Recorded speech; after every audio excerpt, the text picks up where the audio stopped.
सलाम नमस्ते सत श्री अकाल, मैं हूं रजा और आप देख रहे हैं रजा ग्राफी। मुझे पता है आपको अपडेट का इंतजार था, लेकिन आपकी जानकारी के लिए बता दूं कि जब सुबह फज्र के बाद इजराइल ने खतरनाक केमिकल अटैक से लैस बमबारी गाजा पट्टी पर गई, उसके बाद काफी वक्त तक शांति छाई रही थी। जी हां, क्योंकि नुकसान गिने जा रहे थे। गाजा पट्टी का काफ़ी ज़्यादा नुकसान हुआ है, यानी गाजा के रहने वाले लोगों को, फिलिस्तीनियों को काफ़ी ज़्यादा नुकसान हुआ है। अभी तक की रिपोर्ट के मुताबिक 50 से ज़्यादा लोग मारे गए हैं और इससे ज़्यादा बताऊं आपको 300 से ज़्यादा लोग घायल हैं।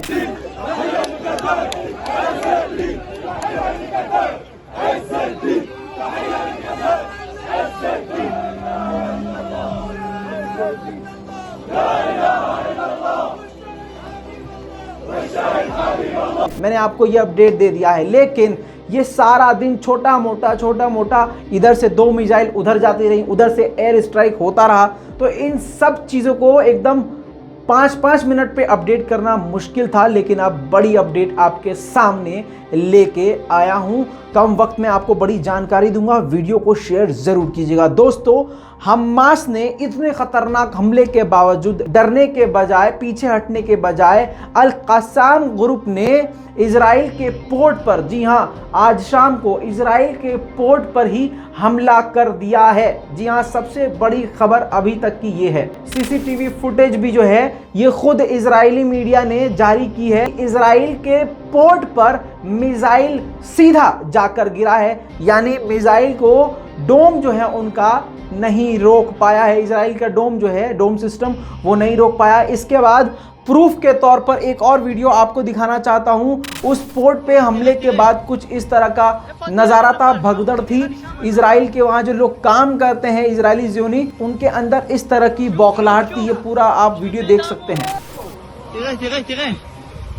איפה הטיל אבל נפל? שוב, הנה נראה לי שמה.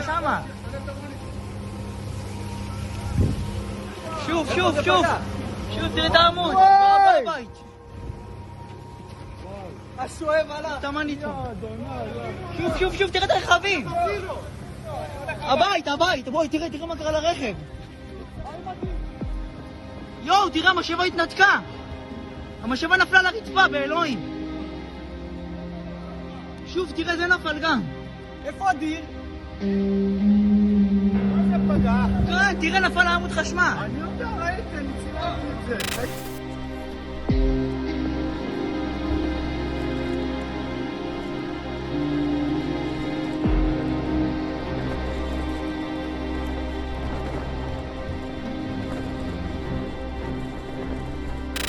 दोस्तों, इतना ही नहीं, हमास ने खुद जानकारी दी है कि हमने इजराइल के गैस प्लेटफॉर्म को फिर से निशाना बनाया है, जो गैस प्लेटफॉर्म गाजा पट्टी के बॉर्डर के बिल्कुल करीब है। दोस्तों, अब आपको छोटी मोटी सारे अपडेट देने वाला हूं, ध्यान से सुनिएगा। दोस्तों, एक आप वीडियो देखेंगे, इसमें बलून कैमरा इस्तेमाल कर रहा है इजराइल। जी हां, यानी बलून के अंदर कैमरा सेट करके, क्योंकि ड्रोन अगर ड्रोन भेजेगा तो वहां की जनता, हमास समझ जाएगा, हमास की मिलिट्री समझ जाएगी। तो बलून के अंदर बलून कैमरा इसे कहा जाता है, बलून कैमरा सेट करके इसको भेजा जाता है फिलिस्तीन और गाजा के इलाकों में। जी हां दोस्तों, और रिपोर्ट के अनुसार इस बलून को डिस्ट्रॉय कर दिया गया, लोगों ने पहचान लिया था और इसको गिरा दिया। दोस्तों, इजराइल के खतरनाक हमलों के बावजूद अल कस्साम ब्रिगेड के लीडर ने यह ऐलान किया है और धमकी दी है कि चाहे कुछ भी हो, अगर इजराइल हम पर हमले करेगा तो हम भी जवाबी कार्यवाही करते रहेंगे। दोस्तों, यहां पर आपको बता दूं, दोनों के बीच में, इजराइल और हमास के बीच में इस वक्त बहुत खतरनाक हालात बने हुए हैं। संयुक्त राष्ट्र संघ यानी यूएन की जो डिमांड थी, जो इजराइल से की गई थी, नेतन्याहू से की गई थी कि वो हमले को रोक दे, इजराइल ने साफ मना कर दिया है और नेतन्याहू ने कहा है हमारे हमले गाजा पट्टी पर और भी ज्यादा तेज होंगे। दोस्तों, यहीं पर आपको बता दूं, पिछली रिपोर्ट में मैंने आपको बताया कि गाजा में जो बिल्डिंग उड़ाई थी, उस बिल्डिंग में ज्यादातर लोकल न्यूज चैनल के दफ्तर थे, यानी न्यूज चैनल के दफ्तरों को टारगेट किया गया और अगले दिन लगातार अब उसकी रणनीति सामने आई है, वो गाजा में सिक्योरिटी बिल्डिंग्स को टारगेट कर रहा है। साथ में पुलिस को भी टारगेट कर रहा है। ये इजराइल की अलग चाल है, पहले मीडिया पर हमला, फिर सिक्योरिटी पे हमला, फिर उसके बाद पुलिस पर हमला। दूसरी तरफ इजराइल के डिफेंस मिनिस्टर का बयान ये आया है कि हम हमले जारी रखेंगे और काफी लंबे समय तक के लिए फिर हम शांति ले आएंगे। यानी एक तरफ से हमास को यह धमकी है, फिलिस्तीनियों को धमकी है कि हम तुम पर इतने देर तक हमले करेंगे कि तुम खत्म हो जाओगे, आधे हो जाओगे, कमजोर हो जाओगे और काफी लंबे समय तक के लिए फिर शांत हो जाओगे। दोस्तों, आप जानते हैं कि एक तरफ तुर्की 4 दिन से सिर्फ बात ही कर रहा है। बहुत बुरा लगेगा लेकिन यह बात हकीकत है। अब ये खुद फिलिस्तीन की सरजमीन से आवाज़ आने लगी है कि बड़े बड़े मुल्क जो हमारे लिए आवाज़ उठाते थे वो भी कुछ नहीं कर पा रहे हैं। सऊदी अरब की तो बात ही नहीं करनी, ईरान भी सिर्फ बयान दे रहा है, तुर्की लगातार दूसरे मुल्कों से जुड़ा हुआ है, अर्दोगान लगातार अदर कंट्री से बात कर रहे हैं, लेकिन हल कुछ भी नहीं निकल पा रहा है। इन सब चीज़ों को आखिरकार देखते हुए गाजा पट्टी के PLO पीपल लिबरेशन ऑर्गेनाइजेशन ने सभी नेताओं और लड़ाकुओं के साथ, ऑर्गेनाइजेशन यानी संगठन के साथ मीटिंग रखी है और इस बात पर चिंता जताई है और इस बात पर राजी हुए हैं कि उनको ये लगता है और ये मानते हैं कि इजराइल को कोई भी दूसरा मुल्क रोक नहीं सकता और रोकने में नाकामयाब हैं। क्योंकि दोस्तों, अमल करना अलग होता है और बयानबाजी करना अलग होता है। मुझे तो खुद ये लगता है और आपको भी खुद लग रहा होगा कि उन बड़े बड़े देशों से ज़्यादा बड़ा बयान तो भैया आपके रज़ा भाई दे देते हैं, तो भैया ये बयान देके क्या कर लेंगे। मज़े की बात तो ये होती कि अगर अर्दोगान यानी तुर्की मिलिट्री ना भेजता, ईरान कुछ भी ना करता, मतलब कोई मुल्क कुछ ना करो फिलिस्तीनियों के लिए, सिर्फ अगर उसको हथियार प्रोवाइड करवा दो तो वो ही खतरनाक तबाही मचा सकता है। लेकिन सिर्फ मुस्लिम कंट्रीज बकर बकर करने में लगी हुई हैं। आम जनता में गुस्सा देखा जा रहा है। मुसलमान पूरी दुनिया के इस वक्त परेशान हैं। दोस्तों, अभी कुछ देर पहले ही, यानी जिस तरह मैं आपको सीरीज बता रहा हूं, इसी तरह से न्यूज़ आई है, उसी तरह से सीरीज में आपको बता रहा हूं। इन सब के बाद 50 रॉकेट गाजा ने फिर से, यानी 50 रॉकेट गाजा की तरफ से इजराइल के 3 अलग अलग इलाके में, शहर में दागे गए हैं। पहला है अशदाद, दूसरा तेल अवीव, तीसरा है अशकलान।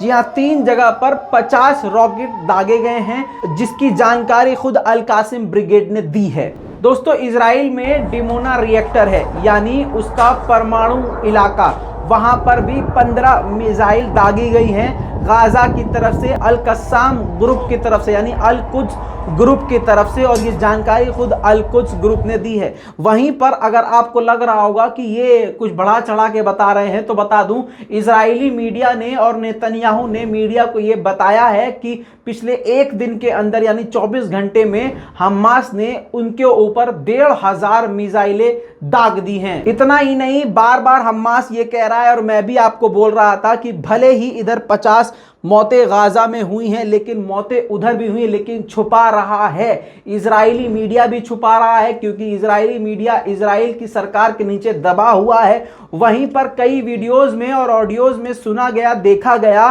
कि जब कहीं पर रॉकेट गिर गया तो वहां पर पत्रकारों को फोटो और वीडियो नहीं लेने दिया जा रहा है इजरायली आर्मी और पुलिस के द्वारा। जी हां दोस्तों, लेकिन इन सब के बावजूद वीडियो सामने आई हैं और अब ये खुद इजराइल ने माना है, जानकारी दी है कि उसके 8 नागरिक मारे गए हैं, जिसमें से 1 फौजी भी इजराइल का मारा गया है। लेकिन हमास का कहना यह है कि ये इनका झूठ है, मक्कारी है, ये छुपा रहे हैं, नुकसान इनको ज्यादा हुआ है। दोस्तों, इसी में एक अपडेट ये है कि ब्रिटेन के प्राइम मिनिस्टर ने कहा है कि हम दोनों स्टेट के बीच में, यानी 2 स्टेट सॉल्यूशन चाहते हैं। दोस्तों, यहां पर बहुत सारे लोग मुझे बार बार इंस्टाग्राम पे आके बोल रहे हैं कि रजा भाई OIC ने बयान दे दिया है, रजा भाई OIC ने।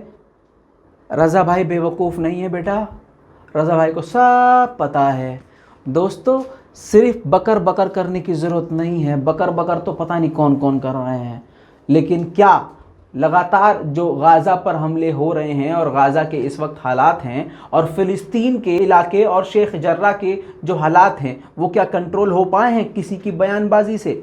नहीं। दोस्तों इसी के साथ आपको बता दूं, फ्रांस और अमेरिका ने अपनी सारी फ्लाइट्स को इजराइल के लिए बंद कर दिया है और इजराइल ने खुद पहले से ही ऐलान कर दिया था कि सारे एयर स्पेस को हम लोग बंद कर रहे हैं अनिश्चित काल के लिए। दोस्तों ये था अभी तक का सबसे लेटेस्ट अपडेट। जल्द लौटूंगा और भी बड़ी जानकारियों के साथ। इस वीडियो को शेयर कीजिएगा, लाल बटन दबा के चैनल को सब्सक्राइब जरूर कीजिएगा ताकि आपको इसी तरह से अपडेट मिलता रहे। और अपडेट कभी भी आए, रात को 12 बजे या रात को 2 बजे, मैं आपको दे रहा हूं और आपको ये इस वीडियो में बता रहा हूं।